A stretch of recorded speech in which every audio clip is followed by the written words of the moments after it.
Ngayon, i-check natin yung itong tag na to, tsaka dalawang card, kung sino sa kanila yung may access. Yung may access is mag-iilaw yung green na LED.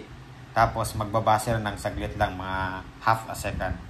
Tapos pag walang access, mag-iilaw yung red at saka magbabase ng matagal-tagal, mga 2 seconds siguro.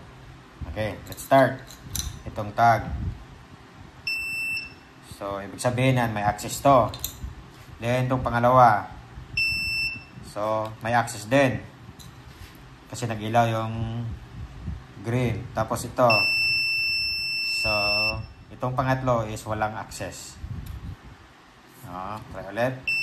Ayan, may access. Ito, walang access.